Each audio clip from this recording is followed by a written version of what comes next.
di channel Belenov. Saya Belinda.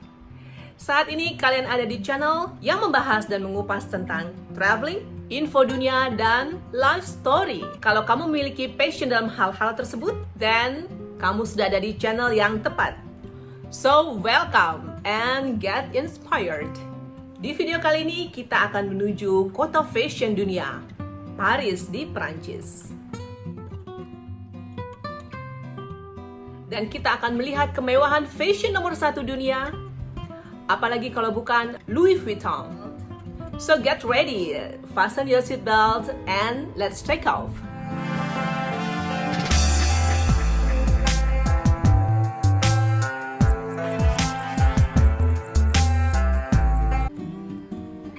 Sebelum namanya menjadi besar dan terkenal di dunia fashion kelas atas, Louis Vuitton adalah seorang pembuat koper.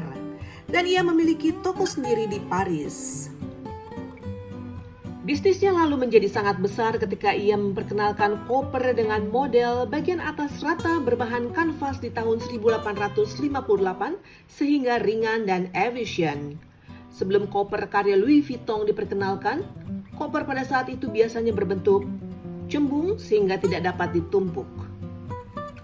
Louis Vuitton bekerja sebagai pembuat koper selama hidupnya.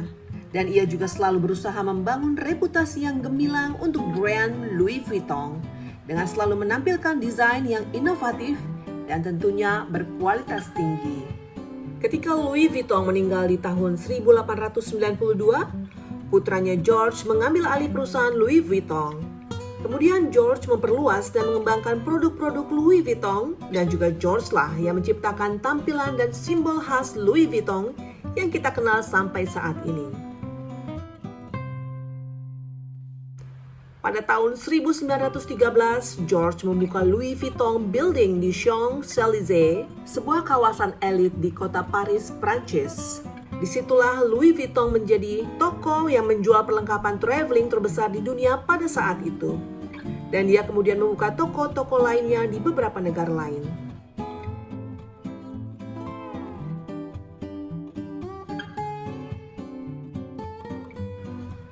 Louis Vuitton kemudian selalu menjadi simbol kemewahan selama lebih dari 100 tahun dan sekarang menjadi rumah mode yang menjual berbagai produk seperti handbags, koper-koper, pakaian, sunglasses, perhiasan, dan produk-produk berbahan kulit. Wow, sungguh perkembangan yang luar biasa dan sangat pesat ya teman-teman. Untuk tambahan info yang gak kalah menariknya, Louis Vuitton menghasilkan hampir 10 miliar US dollar dalam setiap penjualannya di setiap tahunnya.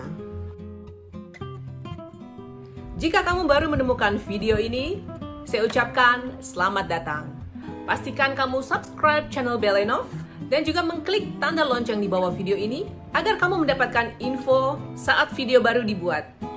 Baiklah teman-teman, itu tadi sekilas tentang kisah latar belakang Louis Vuitton.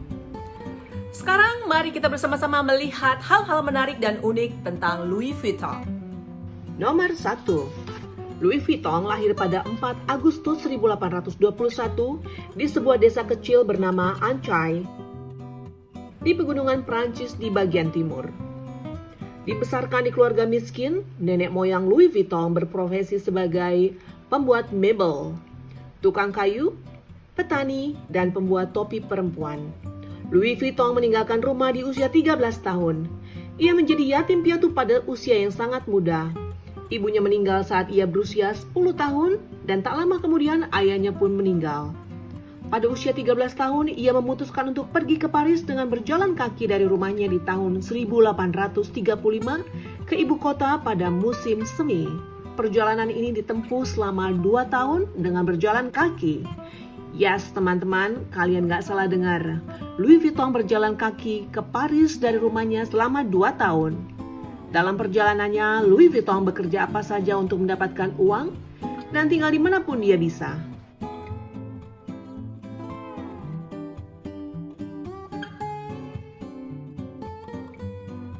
Nomor 2. Produk Louis Vuitton yang tersisa dan tak terjual akan dibakar dan dimusnahkan di setiap musimnya. Bisa bayangkan nggak teman-teman para penyuka produk Louis Vuitton? Tas ataupun produk lainnya dari rumah model Louis Vuitton dibakar jika tidak terjual. Jangan sakit hati ya guys, tapi inilah yang terjadi di akhir setiap musim. Barang dari rumah model Louis Vuitton yang tak terjual akan dikumpulkan di gudang besar, kemudian ditawarkan dahulu kepada karyawan Louis Vuitton dengan harga diskon. Setelahnya kemudian barang yang tak terjual sama sekali akan dihancurkan dan dibakar.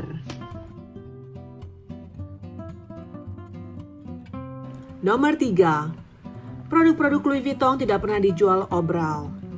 Nah, jadi teman-teman, please nggak usah nungguin tas atau produk Louis Vuitton lainnya turun harga dulu untuk membelinya ya. Karena Louis Vuitton tidak pernah menurunkan harga produk-produknya. Dan Louis Vuitton tidak pernah menjual produk-produknya di outlet-outlet diskon. So, kalau kamu ketemu tas Louis Vuitton dengan harga miring, kemungkinan besar itu palsu atau KW. Atau bisa juga barang second hand. Nomor 4. Rumah mode papan atas Louis Vuitton membuat handbag yang tahan air dan tahan api. Rumah mode Louis Vuitton melakukan pengujian pada produk handbag mereka untuk memastikan kualitas yang terbaiknya. Inilah alasan mengapa handbag produk Louis Vuitton berharga sangat tinggi. Ya, tentu saja karena kualitas terbaik papan atasnya. Nomor 5. Louis Vuitton berkolaborasi dengan Nazi pada Perang Dunia Kedua. Nazi dilaporkan menemukan industri fashion Prancis sangat menarik dan berharga. Hitler bahkan ingin memindahkan rumah mode Prancis ke Berlin agar Paris tidak lagi menjadi pusat mode dunia. Saat Nazi menduduki Prancis pada Perang Dunia Kedua, keluarga Vuitton bekerja sama dengan mereka dan Vuitton Business sangat diuntungkan secara finansial dari bisnis affair mereka dengan Jerman. Selain Louis Vuitton, desainer lain yang dikenal menganut rezim Nazi diantaranya adalah Coco Chanel, Christian Dior, dan Hugo Boss.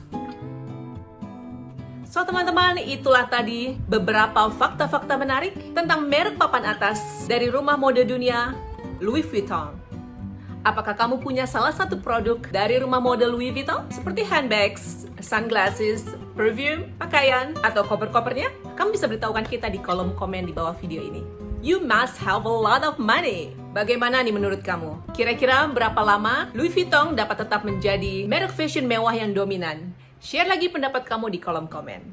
Sebagai tambahan informasi tentang brand Louis Vuitton, pada artikel Brand Finance tahun 2020, daftar merek paling berharga di dunia, Louis Vuitton berada di urutan ketiga di belakang merek Porsche dan Gucci. Terima kasih teman-teman untuk bersama saya di channel Belanov ini. Jangan ragu untuk share pendapat kamu tentang video ini.